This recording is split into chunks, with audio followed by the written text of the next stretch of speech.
Well, hi, elementary team. I want to go over our lesson for this Sunday. It's going to be December 10th. First, as always, thank all of you for serving in children's ministry. It's so very important. I could talk forever about how important children's ministries are to the church as a whole.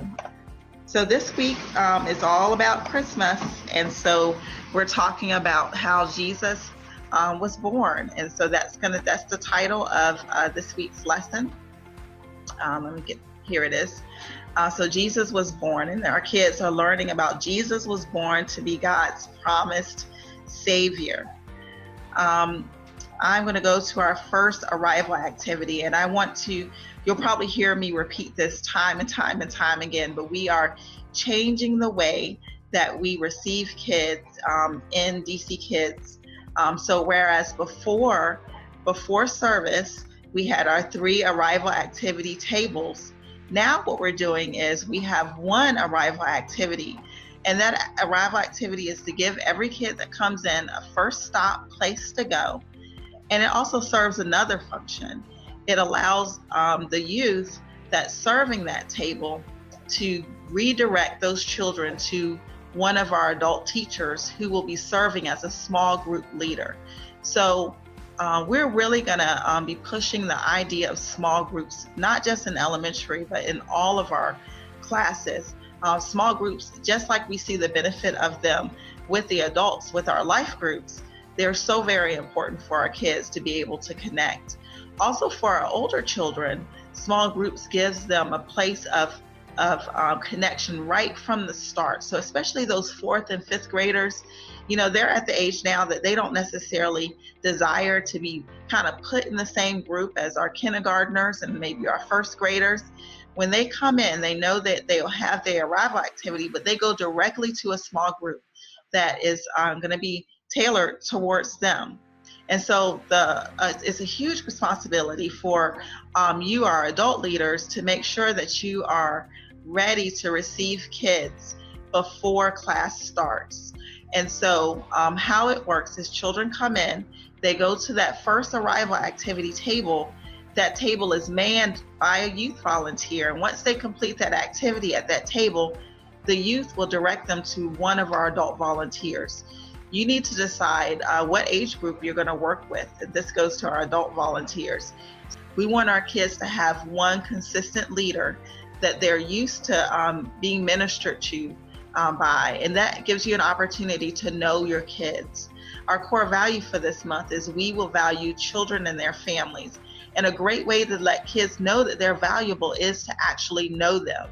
Talk to them about their week, talk to them about their families, express to them your enthusiasm about Christmas, get to know what their Christmas list is. Call them by name, and that way they know that you're making a connection with them. I mean, the greatest way for our kids to know God is to know an adult who also knows God and who deeply knows God. And that's where all of you have a great opportunity during this 2 small group times within our lesson plans. Your small group might be 2 kids, your small group might be 3 kids. That just gives you a greater opportunity to get to know those children more. So as the youth volunteer assigns a kid to your group based off of the ages that you're working with, you'll work with those children with the arrival activities. And we have 2 activities that you can do. One is activity where you'll be making a square, and we'll probably have those pre-made for you on the floor, and we're going to see how many kids can fit in that square. That's a fun activity. See how many can fit, see how many can fit standing on one leg, see how many can fit laying side to side. You can kind of be creative with the ways that you have the children fit into this square. Also, the other arrival activity, or the arrival small group activity that we have, is find someone who. So let's say that Anthony is in your small group, and Anthony currently plays basketball. So the other kids might not know that about Anthony. So you can say, find someone who is currently on a basketball team. So these are some of the things that you can do with your small group that you have at the beginning of class. Also, this is an opportunity during this time to, again, talk to them about their week, talk to them about highs and lows of their week, and also this is a time that we collect offering. So what do you do when it just begins? That service has just started and you'd only have like one kid. You know, you can't do either one of these arrival activities. That's where you as a small group leader will probably need to have a couple of things in the back of your mind, whether it be discussion points, fun stories, just a couple of things that you have in the back of your mind that you can do with that child. You could do an I Spy, like I spy, you know, something in the room that's green, or, you know, all those types of games that you probably already do with your family.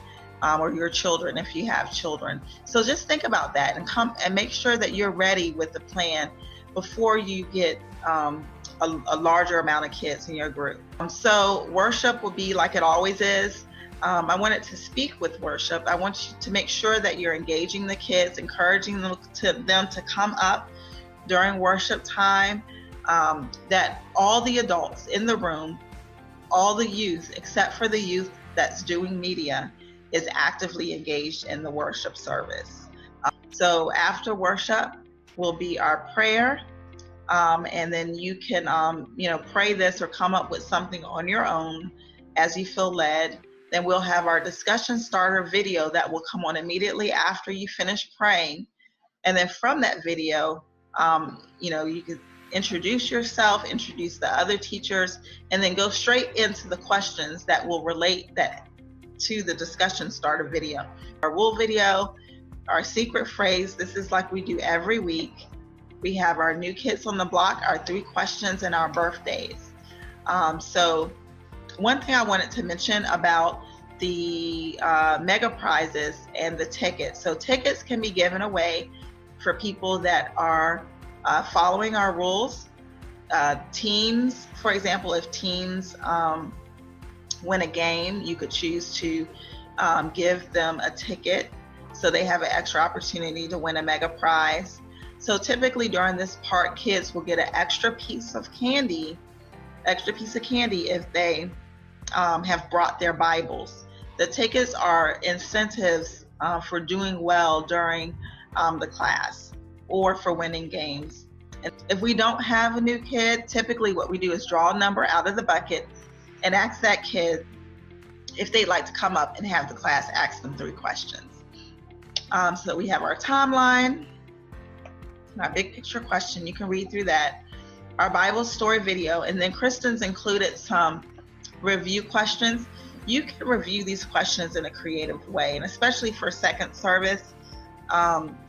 Toby and Heather, I don't know if you could come up with maybe a different way of doing this. We have beach balls and we have pillows, the emoji pillows in the back. Sometimes, or in the past, I've done things where I've had the kids pass around the ball and put music on my phone, and when the music stops, that person answers. Excuse me. There's a million creative ways you can do review questions. You can do true, false. So first service, they could perhaps go over the questions as they are. Second service, you can restructure the question as a true, false question, have them stand up, go to one side if they think the answer is true, go to the other side of the class if they think it's false. Again, there's ways that you can switch this up, especially during second service. Next, we have the salvation message. So right after you finish the discussion questions, there's a video on redemption that I encourage you to watch ahead of time. Then we have altar time. And then now we're at our second small group session. So this would be like we always do. Then you'll transition back to large group.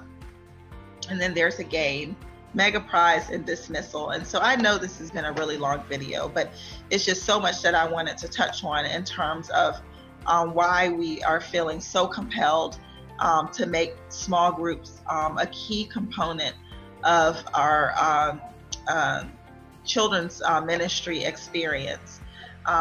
During small group times, this is one last thing I'm going to mention. is also, even though we have altar call, small group times is an awesome time to pray, to take additional prayer requests, to allow the children to pray specifically for one another, to bring up a prayer point for the children. So, for example, you could say, we're going to pray for everyone in our neighborhood to know Jesus, or to understand, what Christmas is about. It's a great time to foster discussion. And so I really want to encourage you to do that. All right, thank you, everyone. I look forward to seeing you on Sunday. Bye-bye.